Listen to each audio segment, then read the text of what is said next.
ഇന്ന് നമുക്കൊരു mango juice ഉണ്ടാക്കാമേ. അപ്പോൾ ആ ജ്യൂസ് ഉണ്ടാക്കുന്നത് നമ്മുടെ കട്ട തൈരില്ല. ഇങ്ങനെ ആരെങ്കിലും കഴിച്ചിട്ടുണ്ടോ?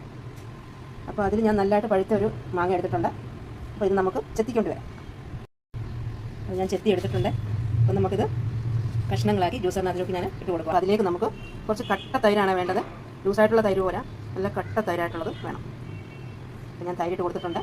അതിലേക്ക് കുറച്ച് പഞ്ചസാരയും കൂടി ഇട്ട് കൊടുക്കാം. പഞ്ചസാര ആവശ്യമുണ്ടെങ്കിൽ മാത്രം ഇട്ട് കൊടുത്താൽ മതിയെ. ഞാൻ ഇച്ചിരി പഞ്ചസാര ഇട്ട് കൊടുക്കുന്നുണ്ട്, കാരണം തൈര് ശകലം പുളിയുണ്ട്. അതുകൊണ്ട് പുളിയില്ലാത്ത തൈരാണെങ്കിൽ പഞ്ചസാര ഇട്ട് കൊടുക്കണ്ട കേട്ടോ. അപ്പോൾ അതിനൊരു ഫ്ലേവർ വരാനായിട്ട് ഞാൻ അതിലേക്ക് കുറച്ച് ഏലക്കാപ്പൊടി ഇട്ട് കൊടുക്കുന്നുണ്ട്. കുറച്ച് ഇച്ചിരി മതി, ഒത്തിരി ഇട്ട് കൊടുക്കണ്ട. എന്നിട്ട് നമുക്കിത് നോക്കി ചെയ്യാം. ഇപ്പോൾ നമ്മുടെ ജ്യൂസ് റെഡി ആയിട്ടുണ്ട്. ഈ ഒരു പരുവമായിരിക്കണേ, നല്ലതായിട്ടായിട്ടുണ്ട്. അപ്പോൾ ഇങ്ങനെ എല്ലാവരും ഒന്ന് ട്രൈ ചെയ്ത് നോക്കണേ. അപ്പോൾ ഞാനിത് ടേസ്റ്റ് ഉണ്ടോ എന്നൊന്ന് കുടിച്ച് നോക്കട്ടെ.